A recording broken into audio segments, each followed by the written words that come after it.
Thank you so much. Hello, everyone. I'm Dr. Moitrayee, as ma'am mentioned, and I'm here to conduct a session for the educators, counselors, school leaders on a topic that we've all been talking about, a topic that we've all been discussing formally inside classrooms, outside classrooms, with students, with peers, with colleagues, with people who may not even know the spelling of mental health, but seem to be using that a lot because that's apparently in fashion for some reason. We'll try to dissect that and critically think why mental health matters so much, more so today than ever before. And what roles do we play as teachers, professors, counselors, educators inside our classrooms and outside that affects our students' lives holistically. Okay? So the first and foremost slide, we'll see the cohort that you and I are teaching right now. We all come from different generations. You don't have to tell me which generation you identify with, but you can see your birth year. And you can see the generation that you are actually teaching in the classroom, right? Most of us have Gen Zs and Gen Alphas in our classrooms, people from class 8, class 7, maybe even younger, till class 12. You can see the generation that you're part of, and you can see the generation that you actually have to tend to. And understand from here what generational gap primarily means. And what it would also mean when we talk about, but ma'am, what's the point of telling XYZ teacher? They anyway won't get me. They'll anyway make a mockery of what we are saying. Whatever I go and say, they'll anyway make it a staff room joke, and every other teacher who comes and teaches me will then ask me about it indirectly. Are some things that I often hear from students when I take sessions across schools in India and outside. And we just wonder, right? Because I would often talk to people across, whether they're part of mental health professionals or not, and they would be like, but Moitrayee, humne bhi to bure time dekhe the na. Why is just generation making a big deal of everything? They are in fact so privileged. They are so lucky. They have it all. We didn't have everything, but they are the ones with anxiety, depression. And to them, I only have one thing to say. There must be something that is so systematically, so radically, so coherently wrong with the system, not just you and me, with the system, that somewhere, being the most populated country in the world, also gives us a headline like this. And this is important because they are talking about students inside your and my classroom at this moment. I was asked by the leaders of your school that, Moitrayee, can you come here for an hour? And on this day, where we are anyway having a session of professional development, can we talk about an issue that is so important to each one of us, irrespective of whoever is teaching math, physics, science, Sanskrit, French, Spanish, because this applies to everybody, irrespective of the knowledge and the expertise you have in your subject. And I said, absolutely. This is anyway a part of my life's mission, to talk about this topic to people from 5 years to 50 plus. So why not? For this session to be a little more engaging, for the next 40 minutes to be a little more engaging, I would hope a lot more participation from the other side, because no one knows your students like you do. You'll engage with them day in and day out. So it'll be great to hear your perspectives as well, as what do you think that is happening inside classrooms, inside schools, and in the educational system, and what can be done differently, knowing that this is the state of the country right now. One of the things that I keep hearing a lot about Gen Zs, right, from people from different generations is, oh my God, they're so flaky, so privileged, so entitled, always complaining. They always come up with excuses. True. Absolutely true. I'm not here to speak for a certain generation and to put down some other generation. I'm just here to make a point and say that no matter what generation we have at the moment, we will always find a problem with it. When us as millennials, of course there are a lot of millennials here, there probably are a few Gen Zs also in this classroom, Then there are a few Gen X and maybe a few Gen Ys also. You all know how the generation before you thought that you are the problem. And as long as there's going to be this mankind, this will go on. But the blame game has to end sometime. And we all have to take accountability of our part as to what are we doing wrong. I put 2 words on Google, Gen Z and stress. And Google gave me a 30-page search. And I was like, relax, Google. I'm sure the educators are so smart that they'll get the drift. I, of course, took the screenshot of the first page, and you can see what the first page says. Are Gen Z is the most stressed generation? Are they the most anxious? Are they the most burnt out? Are they the most depressed generation? Are they the generation with the most highest suicidal tendencies? And these were also a few things that had come up when I was taking the student session in your very school, in this very room, last year on July 29th. So it becomes all the more important that I address these issues head on without censoring and sugarcoating with the people who see the students day in and day out. I'm here for an hour and then I'm gone, right? But it's you all, sirs and ma'ams in this room, who will be dealing with the students long before I came and long after I'm gone. So it's very important that we hear and we know and understand and eventually try to implement what are the things that we can do differently for our students to have a different experience of psychological safety and well-being inside and outside the classrooms. 5 reasons that I tell everyone when we talk about Gen Zs and why this generation overall seems to be having a lot of trouble. First, the COVID-19 pandemic. We all went through losses. Some of us saw deaths in the family. Some were lucky not to see it firsthand, only saw it through TV. But most of us were not that lucky. We saw family, parents, relatives losing jobs, people being hired and fired from companies they have been working their whole lives. You all can think of your age that time. Whatever your age is right now, -6. Think of the Gen Zs. They must be what, 12, 11, 13 in 2019, 2020? You don't have to be a psychologist to understand that that age group is a very critical age group for the development of human bodies and brains. Ab Sanskrit bhi padhao, physics bhi padhao, itna to we all know. You don't have to have a psychology background to know that, okay? At that time, their world changed from offline to online. They saw death and dying in their family. They saw parents losing jobs. They saw instability and uncertainty in their lives. Point 2, the rising cost of education. Our students are paying in lakhs, if not in crores, for their education with no guarantee of whether they are going to get through their favorite or the most liked universities. They will get a job they want. You and I know about the immigration policies. You know what's happening in Harvard. You know what's happening in the top premium Ivy League colleges. Our students are not sure if they can actually apply and go there because of changing policies brought about by certain presidents in certain countries. No names to be taken, right?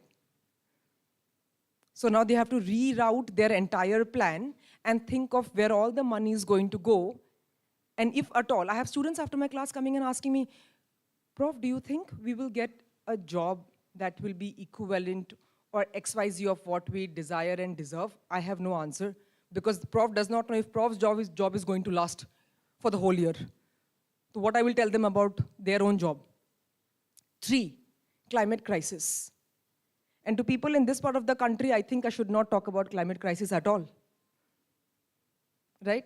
You all are still debating about AQI and AIQ and their full form. Again, no names to be taken. I still want my job, okay? I have somebody from Flame sitting right here. They'll go and say, you have no idea what Moitrayee is telling people, otherwise they're corrupting the minds. I don't need to talk about air pollution to people right here. I have 2 extra masks in my bag, that's why. This is something that you and I may not take it as seriously. But this generation is a cohort that actively and very vocally speaks about it. I was asking one of the questions in my class one day, and one of the students actually said, Moitrayee ma'am, does it actually make any sense to talk about it when the planet won't even last for the next 5 years? And now with the geopolitical situation, my dear friends, with the war and bombing and global uncertainty, I think the student was not wrong at all. Right? Something, again, that yesterday night, one of the students messaged me and said, Prof, I'm applying to these many places. Will you write an LOR for me? Letter of recommendation. But on second thoughts, I wonder if LOR is still required. Because by that time, will this planet still be there? And she sent me 10 screenshots of the current Iraq-Iran bombing. So they want to think of the future, but they're also thinking, is there a future to think about? A lot of us will be like, "Arey, in sabke natak hai, chochle, drama." Sadly not. After talking and meeting with so many students in the country and outside, from the age group of 12 to 22, sadly it's not a drama for the maximum cohort. Fourth point, work-life balance. Gen Zs are known as the nightmare of employers. I teach industrial psychology in this semester for my students. So I keep telling them this. And they are like, ma'am, I don't think they are saying. I think you're saying, unka naam se aap chala rahe ho. I'm like, listen, Google khol ke dekh lo. मुझे चलाना होता तो मैं directly बोल लेती. Prof, हमें लग रहा है ना ये आपका thoughts है. आप बस बोल रहे हो that study said, this study said, because we can't challenge you. I said, why can't you challenge me? Who am I? Anybody with a PhD, you have to challenge them first. Because we speak a lot of bullshit with a lot of confidence. And anyone who says anything, I'll be like, oh, I have a doctorate from TIS Bombay. So what? It means nothing. Work-life balance. Our generations and generation before us took a lot of pride in burnout. We took a pride in bringing our IV drips to workplace to see कि देखो मैं मर जा रही हूँ but मैं आज Excel sheet submit करके ही मरूंगी. We take a lot of pride in living through burnout, in saying that I missed my child's annual day, I missed my anniversary, I don't take family vacation because I'm a good employee. We don't mind being admitted and paying extra bills in hospital to get a best employee award. This generation is vehemently questioning that. They truly care what work-life balance is.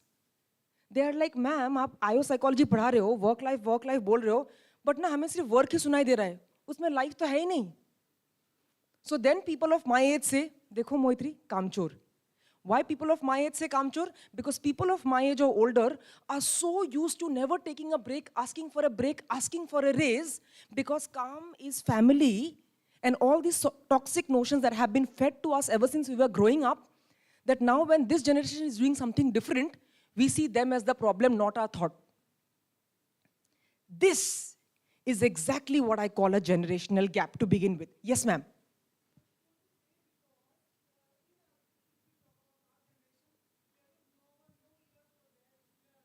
Absolutely. Absolutely. Ma'am is right. Ma'am is like that time, it was a group think. सब हाँ में हाँ बोल रहे करना पड़ता था. But मोहिती तभी अगर कोई सेशन लेता, तो मैं भी तभी रेस करके बोलती कि नहीं, same thoughts like Gen Z. So I am a millennial.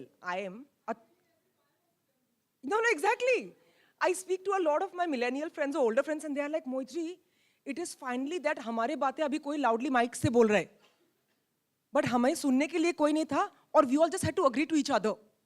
So I am a 35-year-old millennial, okay, that's my age, but I identify as a zillennial. Now what is a zillennial? You would not have seen that slide. Zillennial is someone whose ideologies matches a lot like Gen Z's, but by biological range, they are a millennial. Which does not mean that, oh, Gen Z, Zindabad, Baki sab generation Murdabad. No, I'm not doing all of that. But I'm calling out wrong ko wrong, right ko right, irrespective of which generation you come from. And that's what makes it problematic. But what happens with Gen Z is when they are going for jobs, their bosses are also not Gen Zs. Their bosses are from our generation or older than ours. The mindset shift. Who has given this term that Gen Zs are the nightmare of employers? Definitely not a Gen Z, definitely somebody from a different generation. And this is something I dissect in my industrial psychology class every day. Okay? Fifth point. The LGBTQIA plus community and the changing rules and regulations. A lot of us in this room may not even know what the full form of this acronym is, or may feel shy that I'm talking about it, or may feel awkward. You know, there is this transgender amendment bill that is going on right now as we are talking. that takes away the rights of trans people, and there are people out in the street protesting. And you know the number of people who are protesting, what their age group is on average? 15 to 23. Primary people that are in our classes. What does LGBTQIA+ stand for? If you all don't know, please take it as a homework to go and Google. Because the one thing that I hear students telling when I travel across is, ma'am, I have come out openly as a gay, as a lesbian, as a trans person to this one teacher who I thought I trusted, but they made a joke of it. And that breaks my heart like nothing.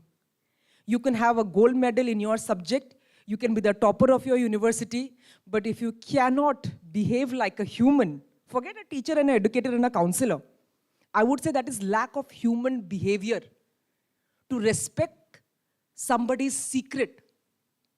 Of course, I'm not going to name the school. There was definitely a school in India. I'm not going to say which school, but a very, very prominent school where the student came and said that, ma'am, I openly came out as a lesbian to that teacher because nobody else in my life knew, and it was too much to keep that secret.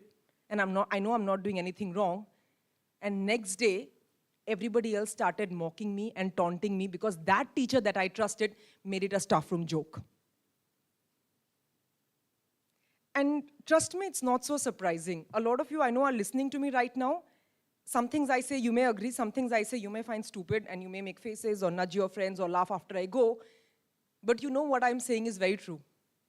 You don't even have to tell me if something like this has happened with you, but you're not surprised that I'm telling this story to you.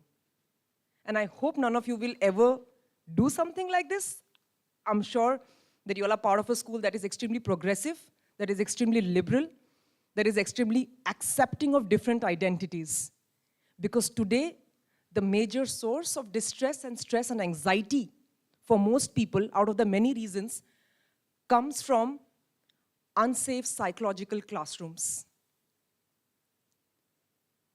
People don't feel safe to be themselves inside classrooms because they know they will be judged, they will be mocked, they will be shamed for not being like a good student. I'm so glad that I can see a lot of you nodding your heads, which means that at least 1% of you kind of agree or kind of relate to what I'm saying. A lot of you may have a great amount of warmth and care for students in your heart, and that may show up in the way you deal with students. But is it actually translating to them feeling safe in your classrooms is a different deal altogether. At this point, I want to take 5 minutes, and I want us to think of a few things. I showed you this slide that already kind of gave you an idea as to why I built up my narrative of mental health. I straight up wanted to jump to this slide to show you that right now, we are not in a stage in a country of mental health concern. It is a mental health crisis. Highest number of student suicides are ranked from schools in India. That's why I jumped to this slide to build my premise. We only have a certain amount of time. I know, maybe 35 minutes more. And this slide is something that, again, I don't usually show it to university professors when I'm taking sessions for them because this age group does not come close to them, but it comes close to you. Enough advertisements, enough reels, enough memes, good, bad, ugly, enough TikToks about this. We all know that extremely sad story of that 9-year-old child in Jaipur and the phone recording who said, "Mother, please don't send me. I told my teacher, but teacher nahi sune. People are bullying me and dragging me, but teacher nahi sune." I'm sure that teacher also must have sat through many such sessions of mental health awareness, sensitivity workshop, POSH workshop, how to be a good teacher. But eventually when that situation rises, when that one child needs you, and we don't know what the next moment is, then what do you do? Because you can sit through sessions like this throughout your day, throughout your life, but when that moment comes, then how do you show up as a teacher more than just the subject you teach, and someone who genuinely cares beyond the textbook, is a question I want you all to think for yourselves. At this moment, I want us to take 5 minutes. Please look at these questions, and I would love for people who are okay to answer to answer this one by one. But please take 5 minutes and think of these questions. The first question, what are the common mental health concerns in your schools? If everybody is from same school, but people are teaching different cohorts, different students, people have different level of friendliness, so you will have different answers. Second, who do the students approach first? Third, how have you dealt with it when a student has come to you with a mental health concern? Fourth, has it worked so far? Yes or no, and why do you think so? This also gives us a chance to reflect, okay, when somebody came to me with a mental health concern, did I do my best? Or did I just try to push the situation and say, अरे ये सबके साथ होता है, ये एक phase है. Teenagers होना यही होता है. Or did you actually take that student's concern seriously and try to think that, okay, this person is having a difficulty, what can I do? I'm not a psychiatrist, I'm not a psychologist, but I'm a kind and a caring teacher. What can I do? So in a minute or two, anybody who's ready, we will start with the first question and we will go down to the fourth one. I would really urge you all to think a little bit about it. Probably there are some deep-rooted answers based on some sensitive incidences that may have happened in your life with some students. You don't have to take any name. Anonymity and confidentiality is something I always trust and respect. That's the basic of ethics in a session, in a research, and in classrooms. So without taking names, one can share incidences if you think that's going to help your fellow teachers in how to conduct sessions or deal with students inside and outside class. But do think about it for a minute.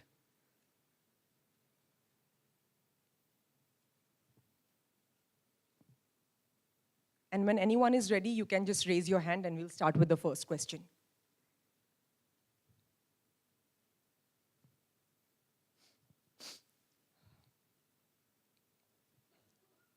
Anyone wants to go ahead? What are the common mental health concerns in your school?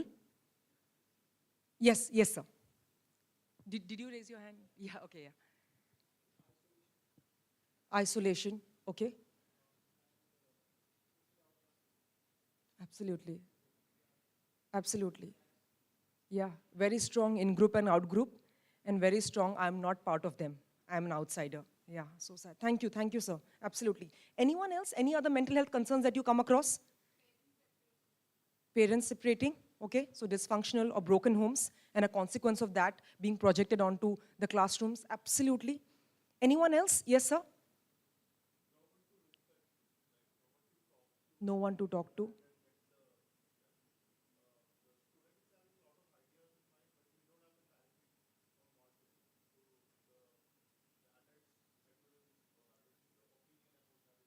No, probably no non-judgmental adult who will listen and be a sounding board for their ideas. Okay, lack of a sensitive adult in their life maybe. Yes, ma'am?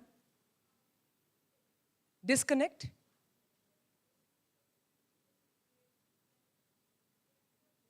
Yeah.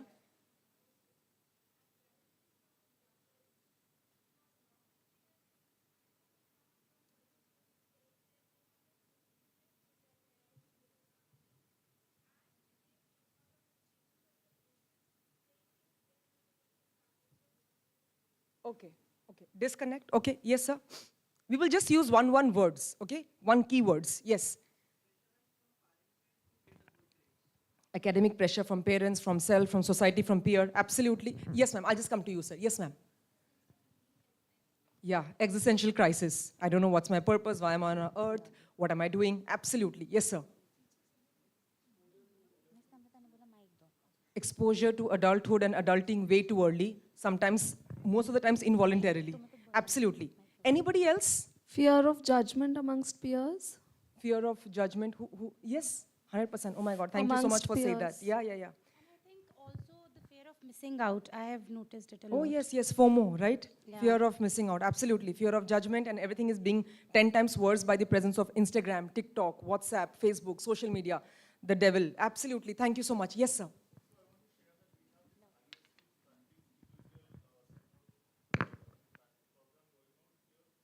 Right.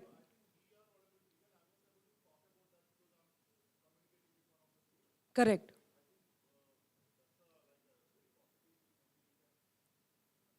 Yes.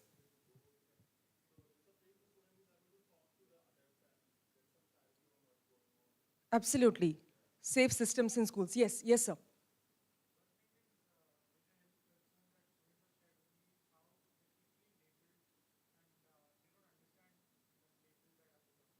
Absolutely, absolutely. A lot of people I hear, at least on Instagram, calling each other narcissistic, gaslighter, manipulator. And I'm like, do you even know how many C's narcissistic has? Like, do you even know psychology has a P? The same analogy. But सुना है, fashionable है, use कर रहे हैं. Context क्या है, science क्या है, background क्या है, same thing. Ma'am, I'm being labeled, the labels are too harsh, but I don't know what they mean. Absolutely. So thank you so much for the ones who've answered. These are things that I also hear day in and day out, maybe in the same place where I'm teaching, in the places across, that from body image issues, to eating disorders, to people who are walkingly suicidal, who have self-harmed themselves twice or thrice in a day. They are on psychiatric medications, on therapy care, but some things are beyond that as well. To isolation, to feeling left out, to feeling like I don't belong, to feeling like at home the situation is very chaotic. Mom and dad are not in good terms, they're getting separated, they're getting divorced. It's an unhealthy environment. The school and my teachers are only safe place. And at that moment you realize that your duty, of course, I think teachers nowadays realize it much earlier, that their duty is much more than just conveying the subject matter. Unfortunately, fortunately, when I have a separate session for teachers only, you realize that your unpaid parents, therapists, well-wishers, counselors, without the training, certification, or the payment, right? And that is a different topic for a different day. But it also means the onus falls on you all to do 10 jobs at once, for which most of us are not even trained. That is why when I said it is a systemic issue, mental health does not mean, okay, me as a teacher, I will only care for you.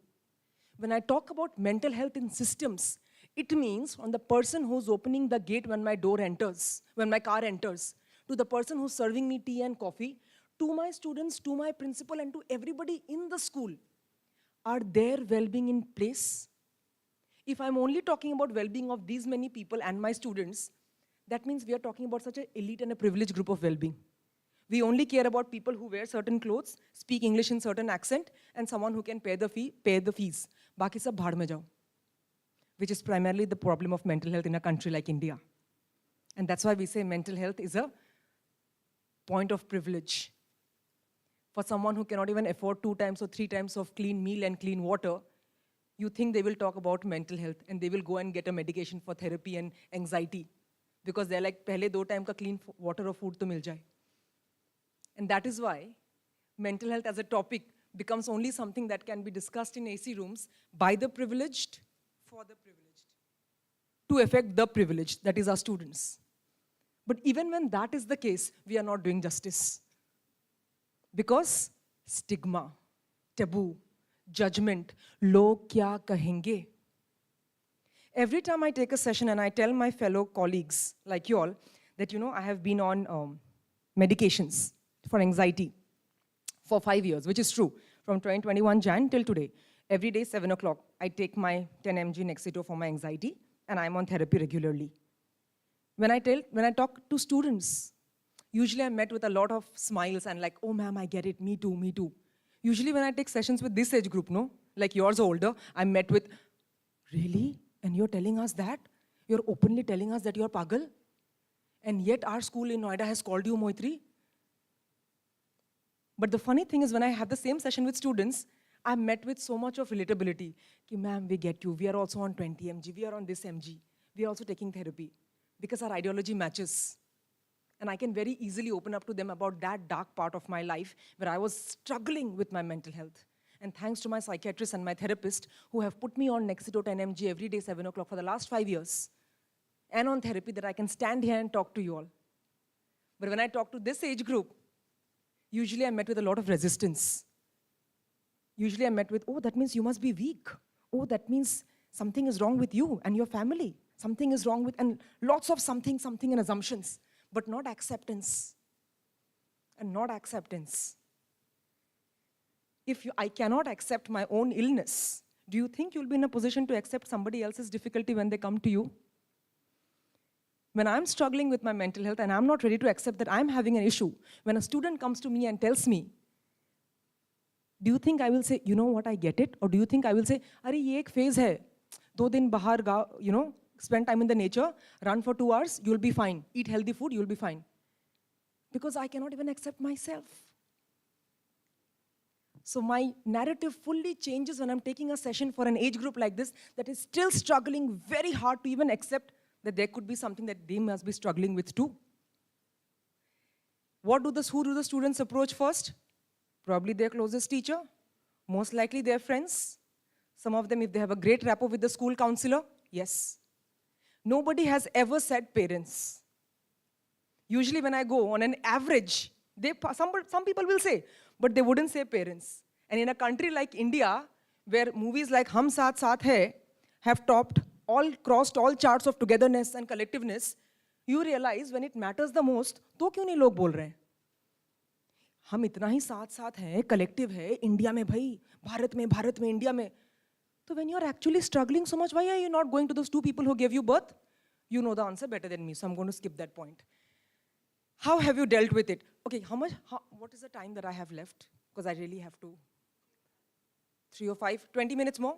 Okay, great. All right, so I'm going to do a little bit of jaldi right now. How have you dealt with it? A lot of people probably would have sat and listened to them, which is great, because most of the times they don't need answers, they need non-judgmental ear, who will tell them that, I get it. मुझे answer नहीं पता ना, but मैं सुनूंगा, without judgment सुनूंगा. I will not say कि तुम ये बहाना कर रहे हो maths exam miss करने के लिए, physics exam miss करने के लिए, या PE exam miss करने के लिए. I will not label you that you are lazy, you are a procrastinator, तुम बस काम चोरी करना है, पढ़ाई नहीं करना है. I will non-judgmentally, quietly listen to you, because that's what I can do. Some people have actually referred them to a psychiatrist or to a senior case if the case is very serious. Please know sometimes the best help that you can give to your students is telling them that I'm there for you, I'm listening to you, but you need bigger help. If a student who's coming to you with saying that they have tried self-harming or they're showing you signs of self-harm, it is then important that you also then refer them to the right source. I know there's a lot of complexity behind students not going, we can't ethically call parents, or we can call, there is a lot of complexity around that, I get it. But first and foremost, you have to make sure that this person knows that you are 100% trustable. You will not make their problem a staff room joke. और पता है उसका क्या हुआ? You know how the kind of funny names and mean, insensitive, demeaning names we give certain characters in our classes? Yeah, not cool. Please never do that. Never do that. The other day, somebody I heard, one of my colleagues, not in psychology, but somewhere else, was just calling somebody psycho, jokingly. Because in India, everything happens jokingly only. Nothing happens seriously in the country. And I was like, hey, sorry, I know you're not talking to me, I overheard. But can we not use that language, please? They were filling up water, and I had to go for a meeting. I was like, I know you were saying jokingly, I'm so sorry to budge in, because they'll be like, Moitrayee, तुम क्यों आए? तुमसे कौन बात कर रहा है? I know, मुझसे कोई बात नहीं कर रहा था, but let's not use that word. Some people out here know they're still hiding their mental health issues because of terms like this. So please, no offense, but can we not use psycho? Of course, I think that colleague may not ever speak to me again because, again, ego, felt hurt, who are you? But I just couldn't keep quiet at that moment. Of everywhere that I'm going in the country and outside and doing so much at Flame, it's a bit of a shame, you see. Third, has it worked so far? Yes or no, and why? Would have worked in some cases. In some cases, I'm sure a lot of you would have said that, ma'am, we tried to help, but the student maybe never came back. Sometimes the student has found outside help of therapy or on medications, or sometimes they only come to us because parents don't listen. Parents are not ready to agree that there is a problem with the child. Parents come and fight with us and say, how is it possible? My child is not like that. My child is not weak. They can't have that problem. And that is why I said, now the session is of only 1 hour, and there is a mental health awareness point to look at, but the discourse is very, very complex. When you're trying to break and when you're trying to question systems, if you think the parent who's so vehemently disagreeing that the child has a problem, is there any possibility at all, without labeling, that the parent themselves may have a problem? Do you think that's a possibility? Most of you know that it is more than a possibility. Most of you know that it is more than a yes.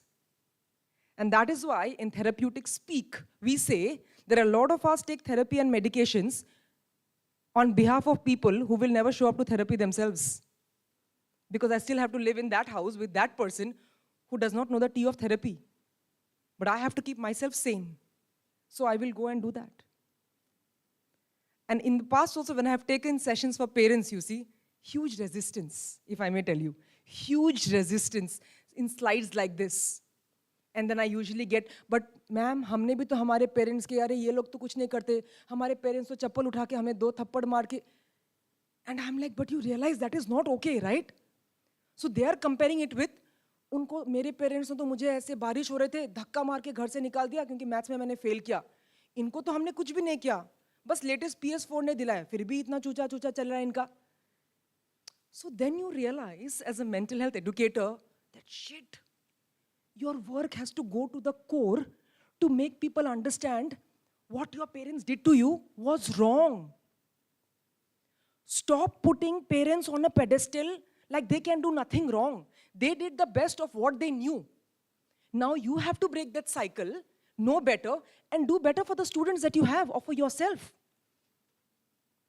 It is a systemic radical chain of मेरे साथ ये हुआ मैं उनके साथ भी same करूंगा, मेरे साथ ये हुआ मैं उनके साथ भी सेम करूंगा, क्योंकि मेरे मम्मी पापा कभी गलत हो ही नहीं सकते. मैम आप कैसे बोल सकते हो मेरे मम्मी पापा गलत है? Actually one parent came to me also later with almost this kind of an attitude.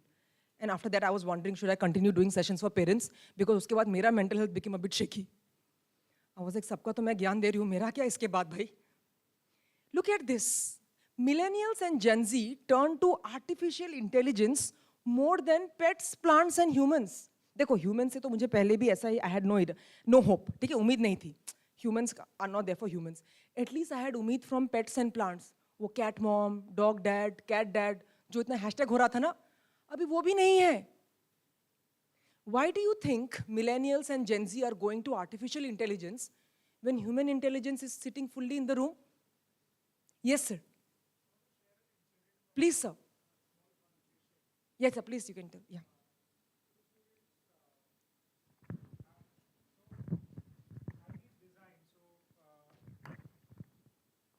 So I teach design, so there are a lot of behavioral questions that students answer. So in one of my grade 8s, there was a discussion between, like a small fight between two students, like why are you using my chat GPT and talking to my chat GPT? My chat GPT understands me better and you talk to your chat GPT because my chat GPT has learned about me. And you are talking to my chat GPT, now the chat GPT will talk to me like it's talking to you. So so the possessiveness towards AI, because with emotional support, possessiveness also rises. So that was quite interesting for me to hear and understand. Yeah, and these students, they want to build an app for teenagers only. For people, if you're above 17, you're not allowed. If you're below 13, you're not allowed. It's an exclusive community where they share, and then there is buttons where people feel the same, and they could, rather than post, like, share, just say that we feel the same and respond and other things. So for a very long time, I thought this app, I don't know, in Australia, they banned social media maybe for the same reason, and these kids, they require more pressure to study rather than talking to each other. Why is it required? All those thoughts come, but then when students talk like this, when they, this AI thing, when they're like, who would you go to generally to speak? My Always parents don't listen. If I tell to a teacher, other teacher will talk to me about it. Absolutely. Counselor, they listen, but they will tell the teachers, and then they will tell my parents, and then I'll be, so 100%. if I tell my friends, they'll label on me. So AI is a safe space because it is nice. So that's Exactly. Thank you, sir. You've covered everything I wanted to say. Thank you. You've saved my 10 minutes. Thank you so much, sir. Thank you so much.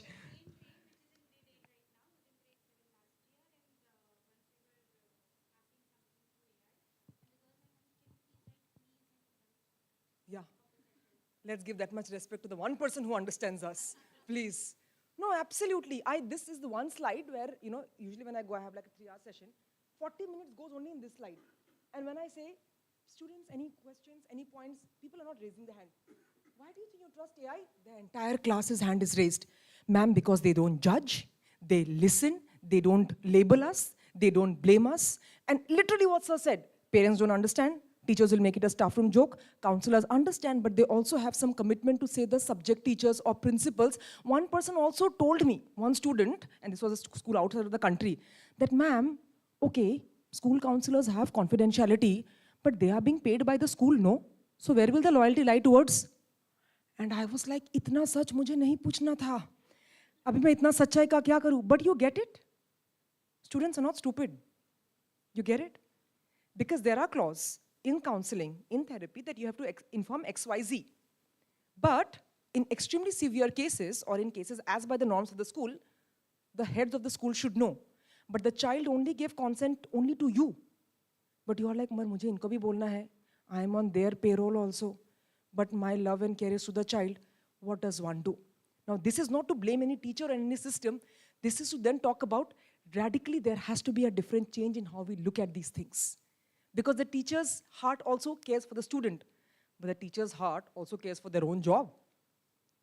Right? The student said exactly what the sir said. The only person who understands me, doesn't judge me, is available for me 24/7. मैं friend को कुछ problem बोलूँ, friend फिर मुझे भी बोलेगा. But AI तो मेरा सिर्फ सुनता है. And what sir said actually is something I shouted at my sister for. If I'm just being extremely honest. So my sister was using the chat GPT that I have and was saying something. I told my sister, Pallavi, stop using it. That chat GPT knows exactly everything I like. Now when you're using it, they have to change. So I was smiling a lot because that's a fight I had with my sister. But the point being, as a 35-year-old adult in this field, I know the discernment and the boundary between me meeting my psychiatrist, me meeting my therapist, and me using ChatGPT. But with such a young, impressionable minds, they are using ChatGPT as the sole source of God and doctorship. That is the problem. I also use ChatGPT, but I also take therapy. I also am on medications, and I also do my mindfulness, XYZ, go for retreats. But I also use ChatGPT, along with the 10 other things that I'm doing. But with an age group like this, and what sir rightfully said in the beginning, one of the point, that ma'am, I think they don't have people who understand them, listen to them without judgment, without mocking, without fear. They go to such sources where there is no much boundaries, where there is no right to wrong answer. Because ChatGPT after a point hallucinates. They give you the same response, and you and I both know the pros and cons. I think the first thing that has happened in every school is have a session on AI. What is AI doing? Why are people using AI as emotional therapist? When I understand this slide and I think, what must be so wrong with us as a generation of humans that we are going to a non-living source because they understand us and they are there for us more than the humans in our life. And that must be a really sad world to be in, right? Just food for thought, food for thought, nothing to kind of question each other on. That brings me to one of the final slides of this session, SEL. Something that a lot of you are teaching your students, something that a lot of you have learned probably in your training, social emotional learning. Nobody doubts how intelligent you are, because I keep saying people, there is no dearth of finding smart, brilliant people. There's only dearth of finding kind people. Brilliant people, you find in every nook and corner. Oh, gold medalist, stopped this, stopped that. Great. I know my subject from the tip of my finger. Great. But do you also know how to teach a class that has neurodivergent vis-a-vis neurotypical people? Do you also know how to accept and include in your class people who are openly trans, openly gay, openly lesbians, and who are facing discrimination by their friends, by being called mean, demeaning names that we call trans and queer people in the country? Do you also know how to reach out and be there for that student who has lost their mother, or who is coming from a broken home with heavy monetary issues and cannot match up to the other students in terms of food liking, in terms of going to hotels or matching up with the latest phones? A lot of us are so expert in what we teach, but social emotional learning is knowing how and well you manage your own emotions so that you hold space for somebody else going through a very difficult life. And maybe you don't have the difficulty, so you don't know about it. But as a teacher today, as a teacher of the 21st century in 2026, with the problems of geopolitical issues, war, bombing, the transgender amendment bill is on the roads. I told you, people are burning the document. They are out and protesting. If you are not aware of it, please read what that means, because it has a direct impact on the way you use language for the LGBTQIA+ community, one of the huge source of distress for our students. Social emotional learning, I can manage my emotions. I can hold space for myself. Thus, I can also hold space and emotions for someone else. It doesn't happen through one lecture, one webinar, one seminar. It happens through active implementation day to day. It's not that I showed the slide, I'm going at 3:30, suddenly everyone is an SEL expert. No. You and I both know, no one learns like that. But we learn through actively implementing what SEL means and knowing that till Friday, that is how I showed up in my class. But post Moitrayee session, is there absolutely anything, even 0.01%, that I can show up differently to my students? Is a question we can think, right? I'm not sure how many of you have watched this show, but probably it was mandatory for a lot of you. Probably a lot of you watched it out of free will and interest, Adolescence. It was made absolutely mandatory in the UK by the Prime Minister and the government of the UK to feature it in secondary and senior secondary schools all across UK in the presence of a teacher and a counselor, and to have a healthy discussion on this show. I have made it mandatory for my students to watch it, and with both the sections when this show was released, I watched it along with me and the college counselor at Flame being present, and we had a 2-hour discussion after this was featured on toxic masculinity, on the Andrew Tate symptom, on boys' locker room issue, and what it means to be a macho male. At the cost of we don't cry, we don't feel pain, but we make sure that others cry and others feel pain. Things like that.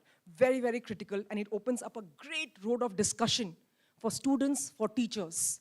I've gone to some schools and some places and people were like, Moitrayee, can you please not show this slide? Can you please not show the suicide slide? Because, too sensitive. And I get it. I have full respect where they're coming from.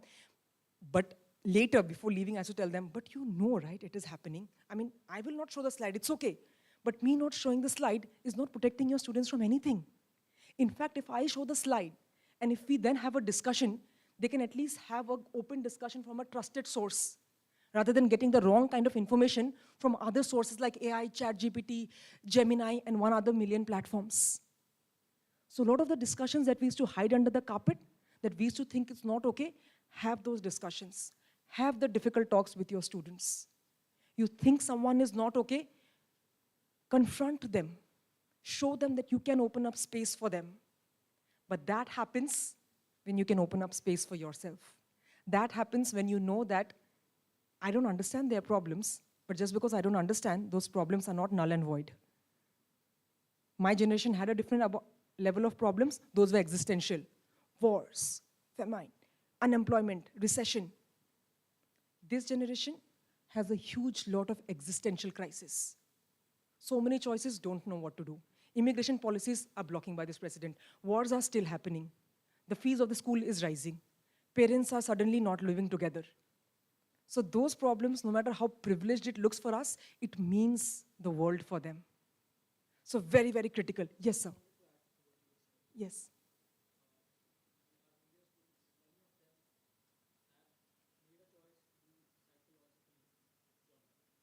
Wow.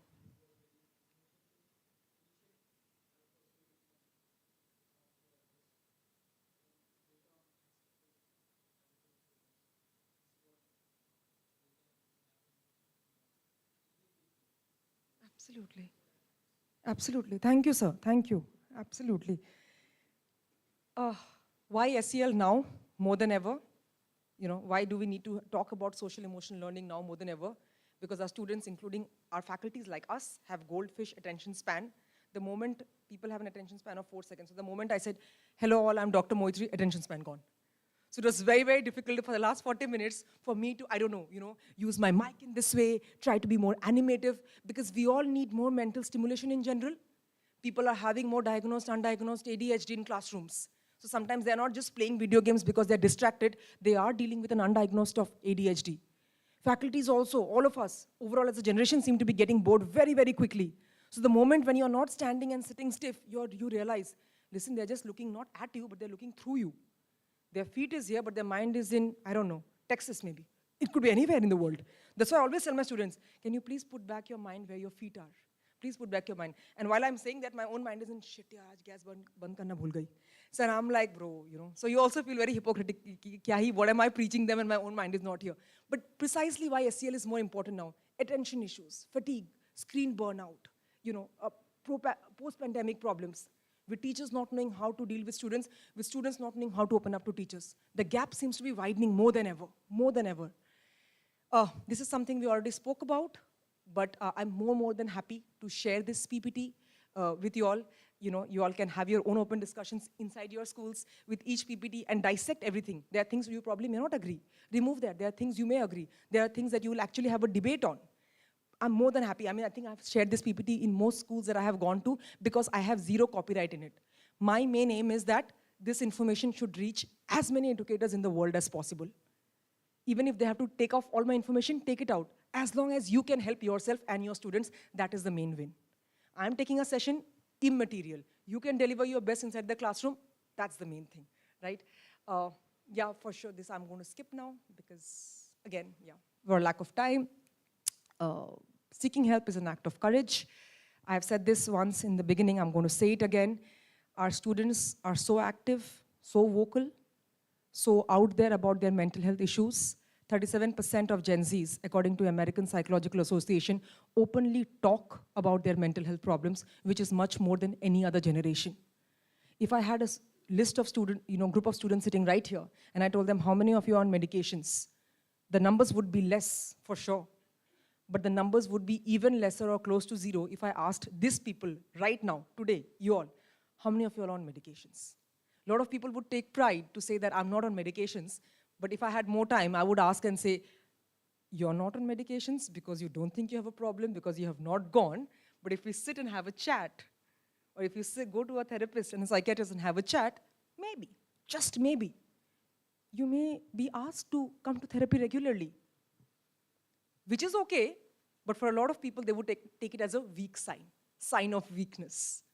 So we are still in a generation that talks so much about mental health, but still shies about opening up about their own struggles.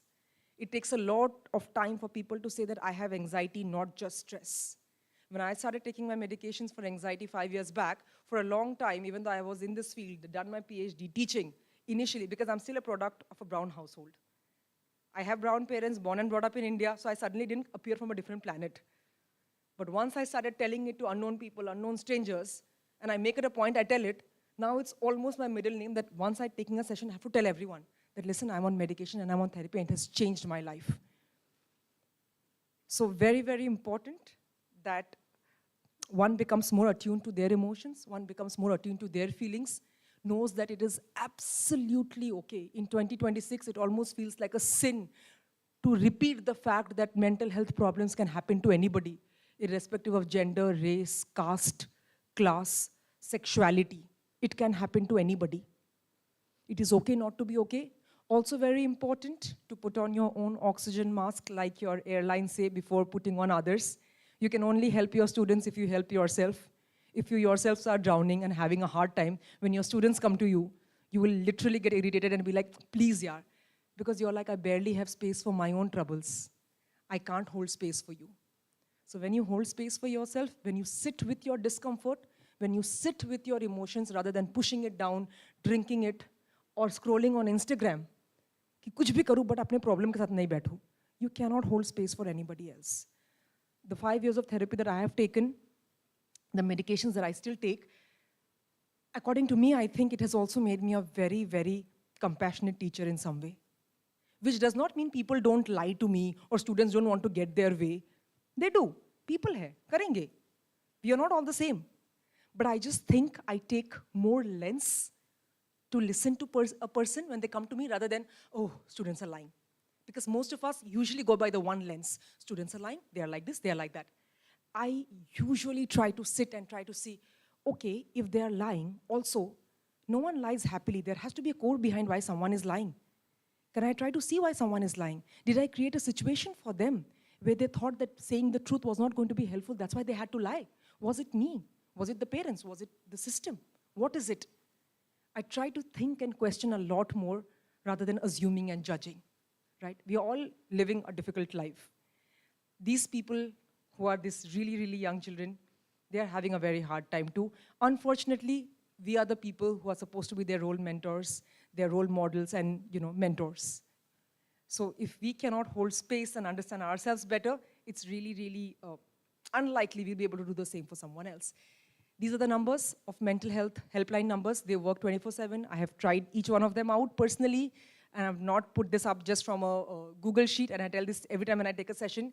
So please feel free to use it. You can share this with your students also, because I know not everyone is actually visiting a therapist or a psychiatrist, and not everyone has a social support of a good mom, good dad, good friend, and people are really struggling in silence, you see. Isolation, one of the first things Sir said, is an epidemic that we are all living in. So these people are trained mental health helpline numbers who have been trained that when people call you to rant about their day, vent, anything, listen to them, okay? So please use these numbers for any of your problems. You want to share it with your friends, please go ahead. You want to share it with your students, go ahead. This is one of my favorite saying, and the last slide of my presentation. Sometimes the difference between a young person who has a mental health condition or an emotional disturbance and whether or not they have a mental health crisis is whether they have a caring adult in their life. But at the same time, I don't want to put the entire onus on you, because you'll be like, oh, I am the caring adult, but who is caring for me, Moitrayee? Main hi sab karu.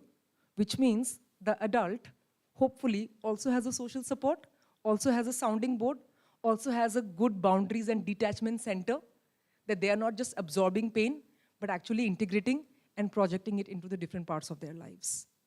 But because this session has primarily been designed that what can we do as teachers better inside and outside our classrooms, this saying is really very, very critical to me, and something that I live by when I take my session inside my classroom at Flame, outside for teachers, parents, CEOs, VCs, and something that is so, so critical.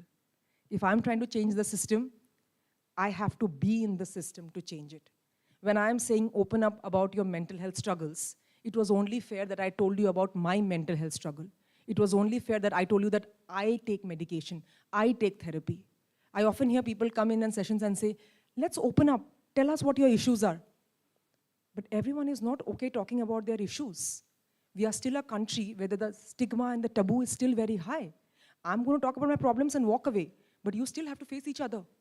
You still have to face your boss, your HOD, your department heads, and everyone else. And not everyone has to have a good relation with each other. And you're like, Moitrayee, you think I want to be the laughing stock after I have told you openly about my struggle? No. So I'd rather suffer in silence.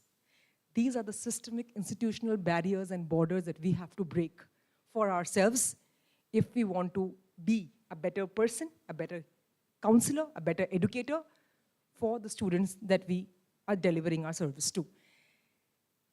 This is what I do in a very, very difficult day. You can have all the sessions in the world, all the seminars in the world, but when a child comes to you crying and you don't know what to do, your sub-bhashan will go out of your head and you'll be like, shit, I was not prepared for this. Moitrayee didn't have a slide on this. I don't know what to do. This is something that I do when I particularly have a very, very difficult day. You can scan it, and like I said, I'm more than happy to share this PPT with you. You all can discuss it amongst yourselves, and just know that the world is difficult as it is. So let's be a little bit more kinder than we feel to ourselves and to everybody else that we meet, because trust me, we don't have a dearth of smart, brilliant students. We just have a dearth of empathy and emotional intelligence. And if knowledge, skills, tools, and AI build careers, they also build community, and that's where true education lies. Thank you so much. It's been a pleasure. Thank you.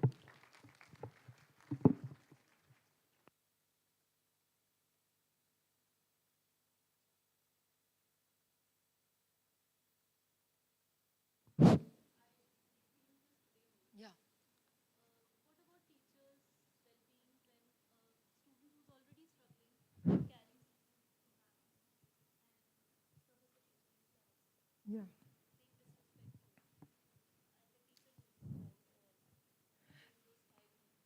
This is primarily something that I think all of us lately are facing now. And I think two sirs have said in the beginning, or one ma'am had said, that coming from dysfunctional or broken homes, right? They have literally zero support or zero sounding board at home. The only person that they have, or the any safe space they have, is someone at college or someone at school, right? So what do we do in that case? And that's primarily the entire job and the workspace of SCL. Because SCL tells you that the world outside will not be exactly how you want. There will always invariably be difficult students. Invariably be very difficult students. So I think I was doing a teacher training program for primary, like who teach kindergartens and middle school and senior secondary, where I had like literally 5-hour session on SEL. And this was like a 2-hour discussion on what do we do, because we have students who come to the class and who will disrupt the entire sanctity of the class. For them, the entire class has to wait till the teacher disciplines them and says, meet me after class, but it's the same story every day, Moitrayee. And that's when, I think a lot of the topics like, okay, has the teacher one-on-one spoken to them? Has the counselor spoken to them? Have we tried to understand what can be done differently in their case? Have we spoken to the parents also? Because sometimes these students acting difficult is a loud cry for help. They have realized that when they are asking anything quietly, let's say at home, because the problems all begin in the place that they are, nothing happens. Till the time they throw a tantrum, till the time they cry, till the time they shout, no one listens to them, and that has become their pattern even in classrooms. Because they are carrying that unprocessed, unburdened pain from their homeland to everywhere else they go, to the relationships they're in, to everyone else. That's why as psychologists, ma'am, we would often say, when we meet a very difficult child, that shit, I really pity the childhood you had for you to behave in that manner. But very important question, okay, Moitrayee, bad childhood, but what do I do, right? Boundaries, straight up boundaries, okay? If this is a student of, I don't know, class 6, 7, 8, 9, also almost senior classes, we try talking to them. I think this is the first thing all of us do. Try talking to them. Like really try to talk to them, try to understand where they're coming from. Definitely talk to parents. Definitely talk to parents. Tell the child to go to the counselor. Okay, tell the child to go to the counselor. If the counselor and the teacher together has not been able to crack anything and the child's behavior still remains the same after even trying to talk to the parents and understanding what is it, then probably one has to have their own customizable way of dealing with the student in class. One of the teacher from the training session I was doing in Bombay said that, ma'am, I had a very, very difficult child, class 9 child. I realized it was going to the last 5 months, we tried everything. Me, the school counselor, the parents, and we were like, nothing is happening. I realized that I'm just failing because nothing is happening. I told the child, listen. And they made some very funny but ethical deal with the teacher and the student. Okay, this is what you want to do. This is how you're going to make noise. Please do this, but in the last 10 minutes. If this is what you are. Of course, much later, now the child apparently is in class 11th, they realize that he has a very serious case of ADHD. It's very later, but that's also a unique case. Some children may just be difficult behaviorally because what is going on in their life probably is so difficult that they're not able to comprehend and process.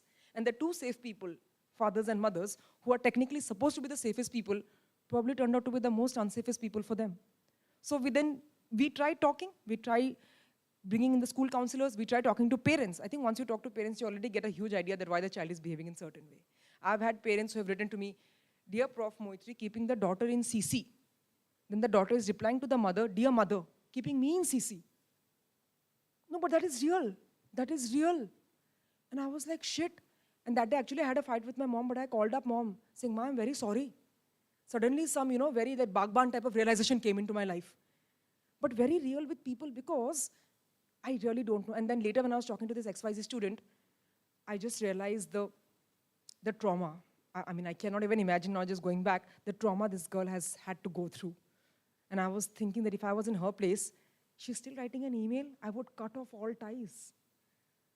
Because eventually she felt she could confide in me. Of 3 years of being in our college, on the final year, a month before she was graduating, I got to know her story. Because at 16 years, it took her that much time to open up. So sometimes when we try talking to them, we try involving counselors, we try talking to parents, and then we try to customize. And there are many times that you may try everything and it just fails. Then you just have to make peace with it by realizing that, okay, as an SCL method, I will maintain my calm. I will not lose it because I have done my best. Iske upar is kuch nahi. Because there are times, I've gone to sessions, they're like, ma'am, aapne jo bola na, aapne 10 likha na, maine 20 kiya, abhi. Then I'm like, see, I'm sure I don't have all the answers. And there are times when everything will fail. Then you just have to maintain that peace because teachers also carry a teacher's guilt. Shit, I have failed. No, please. Definitely not, because that's a worse guilt to carry. I could have done something more. There was this one teacher who came to my session and she's like, ma'am, I was not there for this one student because I was sick. The teacher was in hospital and that student overdosed. And this teacher has been in his guilt for 2 years. But this teacher was themselves in the hospital. And then later when the student luckily survived, told the teacher, where were you? I just needed you and you were not there at that time. But the teacher also can't be there at all times. So the guilt we carry, it's a very complex dynamic, ma'am. It's a very complex dynamic. But we take sessions like this, which is so basic to just say, hey, are you at least doing your best? There are outlier cases कि ma'am बहुत difficult है, ये है, वो है. Because what I find usually is that we are also not doing our best. When you know that from your heart and soul you have done all that you could, then one can say, now what, Moitrayee? But when the basic is only not met, then, but ma'am, I'm sure if this is the case with you, I'm sure you must have done your best. That is, yeah. The last thing that I've tried with the student is, so he loves music. I've taken away his sports and I've told him, you give me 2 masterpieces in music, then I'll release you. He doesn't want to go to sports to play. He just wants to be there to create nuisance there. But he wanted that freedom to go there. But I said, give me 2 music pieces and I'll release you. So he's kind of now going there. But I have to catch hold of him every time, send him to the music room. Music teachers, of course, will struggle. But that is how I'm trying to counsel him, bring him back. But as you rightly said, if we don't do our best and we don't know that we have done our best. See, it's very easy to say, I'm here to teach, I'll teach and I'll go back home. And the kids, they sense it. They know the vibe. Yeah, and the other thing that you're saying, the safe space and the connect. We have a teacher and you'll find 60 students sitting with him because he listens. And the other teachers struggle because there's a barrier. Yeah. It's there. He's been in my office twice. I mean, just to vent out. And if I don't listen to that teacher, I think I'm not doing my best as a leader to support my staff. So I am doing my bit both with the students and the teachers. But on the contrary here, if you see, if he's sitting with 60 students, he's listening to everything that download happens, he goes back home, he's still in trauma. But for the other teachers, there's a barrier which is created because they've already found a safe space with that teacher that they don't want to go to the other teachers. So that is also a problem. The other teachers are open, they're ready to help, but there's a barrier. He's not created that barrier, the students have created that barrier. This is a safe space. That's also a problem that we are facing. We're trying to find out ways through the counselor. Let's see if it works. What you are saying happens in most places. And the teacher will be like, "Arey, main kya karu? Maine thodi bulaya hai." If students find me safe, I can't tell them, "Arey, go to XYZ teacher." It's almost like pitting on the other teachers who are so free, because there's no student who's gone to you. What we have found out, and some systems that work is, okay, people of this classes, you probably can go to this teacher. People of that class, you probably can go to that teacher. But one of the very important things that is also true is that you really can't force a connection. So what you're saying, I also have, and directly, indirectly, that's also a joke between my colleagues and me, that Moitrayee, how do you go back? What do you do? Because I meet a lot of students in my office throughout the day. Lately, what I have learned is better boundary setting. That has really, really helped me. That teacher, I'm still that kind teacher for some students who found me kind. I'm still that compassionate Moitrayee for some students who found me compassionate. But what has changed in me is I have stronger boundaries. Because for me, for Moitrayee to come back the next day and be the same level of energy, Moitrayee also needs to replenish that day. If I'm carrying so much of grief and trauma of the first day, it almost feels like I'm dead and I have zero energy. So it's unfair to everyone else that I meet the next day. So then I used to do boundary setting. Before, I'm like, anyone who's calling me, yeah, sure, my office at 2, my office at 3, my office at 4, and they all know one office. One office they definitely know is my office. So I was just jokingly and telling the VC that, can I just get like a hidden underground office now, because I don't want people to know. Kidding, jokingly, but no, I mean, of course not. But now what I do is, I'm like, okay, this week, I'll meet 3 students. I'll listen to you also. I'll listen to everyone else, but not today, not at 2. Maybe on Friday at 3, and you all are listening at Tuesday at 2. So strong boundary setting without diminishing my compassion and kindness has helped me to still remain that Moitrayee for them and yet maintaining my sanity. Because in the beginning, without that boundary, I would get a huge gush of, oh shit, students, find me nice. They listen to me. That's also a huge dopamine kick for you to know that someone relies on you. But when I went back home, and I was like, the day was not heavy. Why am I having such a bad neck ache? Why am I having such a bad headache? And I was taking Dolos 1, 2, 1, 2 just regularly because such bad headache. Then I realized that extremely, extremely heavy and traumatic things they would say me would sit with me. I would absorb it. I mean, that's also a problem with HES, highly sensitive people. Some of us are HES, which is the downside. So what then my therapist told me, Moitrayee, I'm not telling you to suddenly become a rude Moitrayee, but I'm telling you have better boundaries so that instead of serving 2 students, you can serve 20 more students. Because whether you like it or not, students' problems won't end. But we can't guarantee how many compassionate teachers will come through. And like you said, the other teachers are also ready. But ma'am, there must be some reason why the student is going to that teacher. Whatever, you know. And of course, when we talk to the student, they realize. And once the rapport is already formed, then it's very difficult for them to break the rapport until the teacher leaves the school or says, no, please don't walk to me, talk to somebody else. But these are also very complex nuances. But like you said, ma'am, I will just repeat the point. If you and I know that we are doing our best with our students, there are some easy students, they need little to no support. You can just show up for them, ma'am, which paper, which class, okay ma'am, that's it. And you're like, oh, it's easy peasy. And you would wish that all of your days are like that. Then 2, 3 very difficult students show up and you're like, shit, now they're testing all my teaching and patience skills. But that's when your test is. Can you be a teacher more than your subject knowledge and genuinely be there? I mean, regulation before education, connection before correction. If you're not feeling safe in a class, you cannot possibly pay attention and absorb. If you do not feel safe with a teacher, you cannot learn from the teacher. Many cases are outliers. I'm sure each of us have individual cases which go beyond my PPT. And I don't have answers to all. I don't think anybody does. All we are saying is just do the best that you possibly can and be a 1% more kinder than you usually feel on your kinder scale. That's it. Yes, ma'am. I would just like to mention an incident in one of my ISP lessons, individual support program that we offer, that initially last year I faced this issue where I was trying to ask the students if everything is all right, the issues the child is facing, and they were not opening up. But this year, one thing differently that I did, that I just not listened, I talked a lot as well. So once they start seeing that I also have issues, and they start seeing me not just as a teacher, but as a human, they open up more. So this year, my ISP sessions have been much more fruitful because the students saw me differently. So I think that also helps.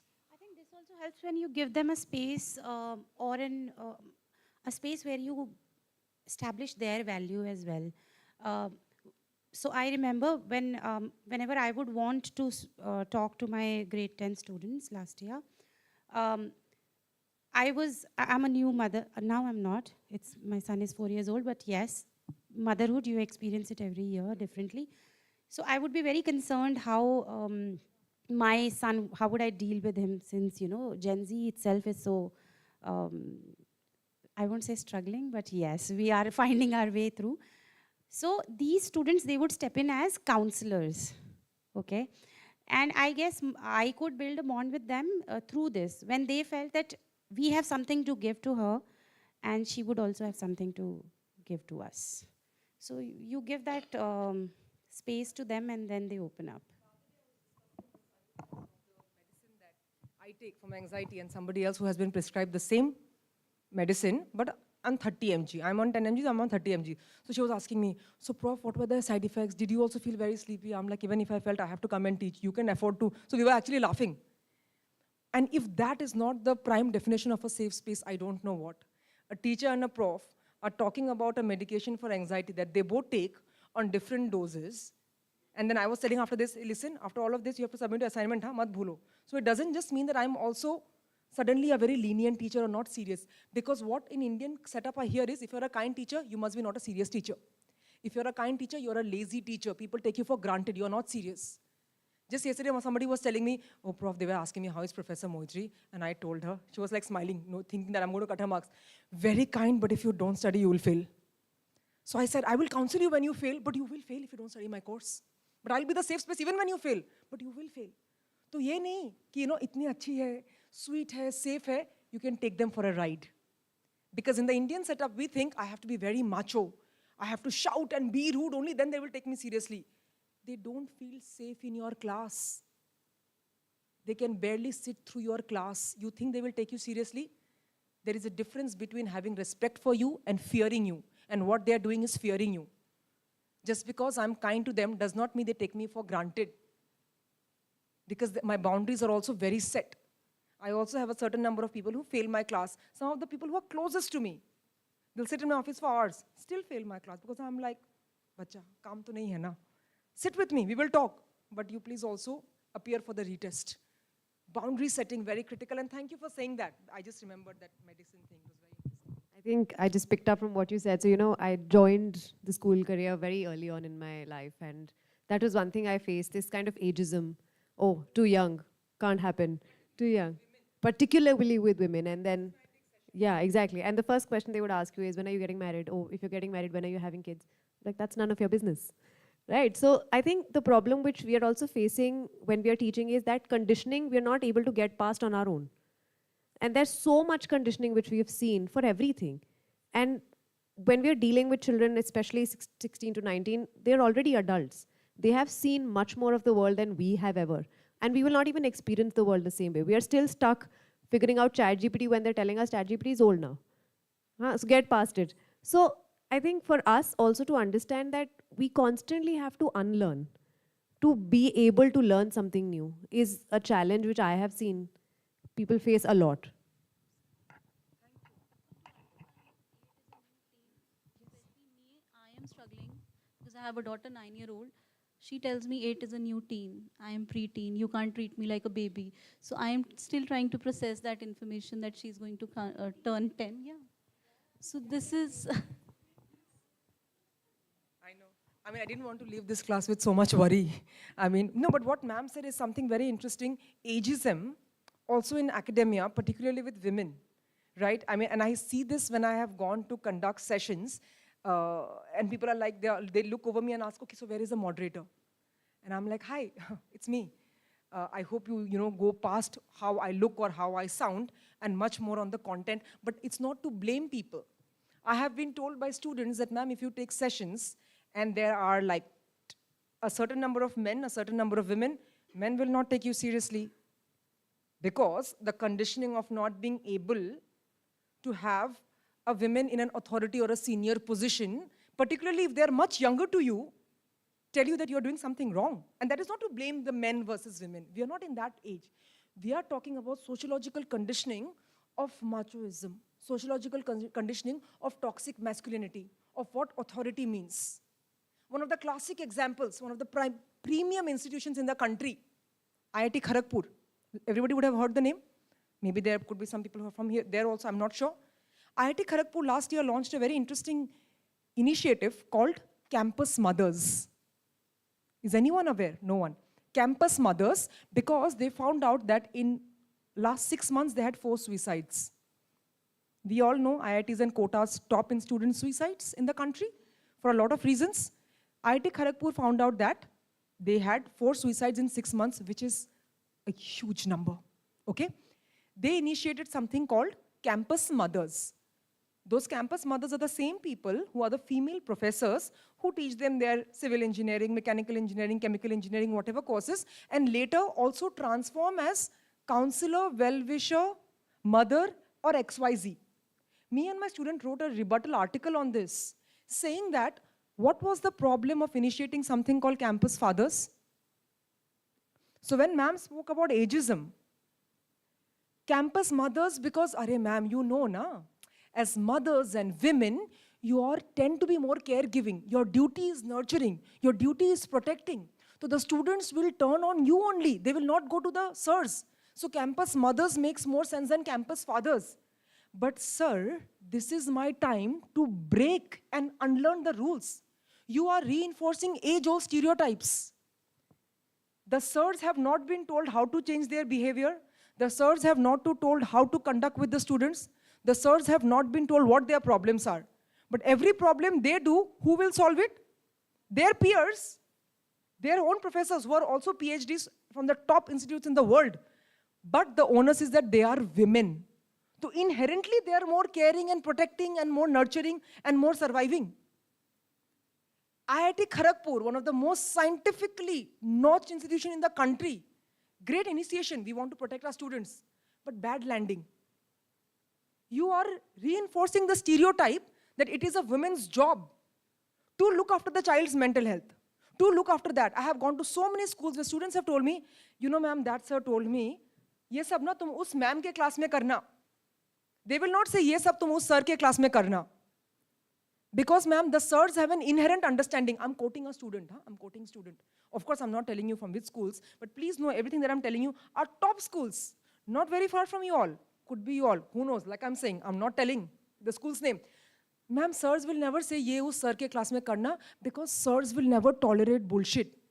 I said, then ma'ams will tolerate? No, they will not tolerate, but that sir suddenly said, tum na ye sab us ma'am ke class mein karna.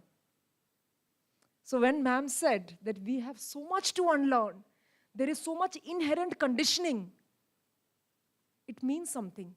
It is when I take usually mental health sessions across, the ratio of men to women, always lesser. You can see it in this class also right now. When I was doing the teacher training program in Bombay, 1 man, 40 women. School counselors, female counselors, people in these roles. You see the ratio. I have not. I have 2. I have seen 2. But they quit within 1 month. And then it was taken up by another in a school that I know. Thank you, sir. Thank you for saying that. No, but you realize what ma'am said. I love the point that ma'am said, that ma'am, there is so much unlearning that we have to do. So much conditioning that was done to us when we were growing up. So now when these students, because these students came with no manual, they are calling bullshit ko bullshit. But we are like, shit, yeah, hum to abhi bhi bado ka adar. We are still used to all of that nonsense. Because we were all told to respect our elders. Nobody told us why to respect them. Respect people if they're older to you, even if they slap you, even if they kick you, even if they do anything, because age is wisdom. Age is not wisdom. Learning is wisdom. Saying you're wrong is wisdom. Saying that I messed up, but I will do better is wisdom. Saying that in my family, girls and boys were treated differently, but I will break that generational curse is wisdom. IIT Kharagpur having campus mothers and campus fathers is wisdom. Holding men as much accountable in any position as women for caregiving, for mental health work is wisdom. Making mandatory for your male colleagues across industries, education, marketing, finance, to attend sessions like this, to be an active part, not just sit peach and be like, okay, attendance mark kar diya, ho gaya, is wisdom. It's funny, that's what I said, right? That we are doing this all for our students, but are you sure you're giving your best? If you're sure and you're like, you know what, Moitrayee, I did my best, I'll say, good for you, man. But I'm not sure how many of us in this class, don't tell me, tell this to yourself, are 100% sure that you're giving your 200% in the class, right? And the answer is there. With that, I think a lot of you have had a lot of bhashan from me. You're like, Moitrayee, you can go back to Flame where you came from. We heard enough. Thank you so much. It's been such a pleasure. This is part of my life's mission. I keep telling Rishabh and my fellow team members that if I get to talk about mental health in any capacity, and I do that with teachers, with school leaders, VCs, principals, university professors, I just feel like it's a message of my life's mission being passed on. So thank you for giving me this chance. An absolute honor. Thank you so much.